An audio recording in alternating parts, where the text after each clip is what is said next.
Saint کی قائمہ committee برائے انفارمیشن ٹیکنالوجی کا اجلاس سینیٹر پلوشہ خان کی زیر صدارت ہوا۔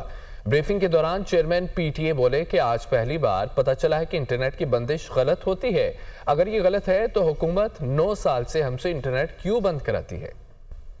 سینٹ کی قائمہ کمیٹی برائے انفارمیشن ٹیکنالوجی کا اجلاس وزارت آئی ٹی اور پی ٹی اے حکام کی انٹرنیٹ میں خلل کے حوالے سے brief. Chairman P T A Hafeez ur Rehman نے بتایا کہ پی ٹی اے کو روزانہ سوشل میڈیا مواد کی 500 شکایتیں موصول ہوتی ہیں۔ پی ٹی اے کی درخواست پر سوشل میڈیا پلیٹ فارمز 80% مواد بلاک کر دیتے ہیں۔ سینیٹر کامران مرتضیٰ نے کہا کہ قانون میں نہیں لکھا تو آپ انٹرنیٹ کیسے بلاک کر سکتے ہیں، جس پر چیئرمین پی ٹی اے نے کہا اگر یہ غلط ہے تو حکومت 9 سال سے ہم سے انٹرنیٹ کیوں بند کراتی ہے؟ میں تاریخ اور وقت بتا سکتا ہوں کب انٹرنیٹ بند ہوا۔ سینیٹر کامران مرتضیٰ نے کہا کہ ہم حکومت نہیں، ہم پارلیمان ہے، جس پر چیئرمین پی ٹی اے نے کامران مرتضیٰ سے کہا کہ آپ سب کبھی نہ کبھی حکومت میں رہے ہیں۔ اس حوالے سے حتمی قانونی رائے وزارت قانون اور وزارت داخلہ دے سکتی ہے۔ سپریم کورٹ اور ہائی کورٹ کے حکم پر کئی بار سوشل میڈیا ایپس بند کی گئی۔ کیا پھر 8 فروری کو الیکشن کے روز بھی نیٹ کی بندش غلط تھی؟ سیکرٹری آئی ٹی اینڈ ٹیلی کام نے کہا کہ رولز بنے ہوئے کئی سال ہو گئے ہیں۔ سینیٹر کامران مرتضیٰ نے کہا کہ کیا رولز ایکٹ سے آگے جا سکتے ہیں؟ اگر سپریم کورٹ کا فیصلہ ہے تو کیا وزارت نے نظرثانی دائر کی؟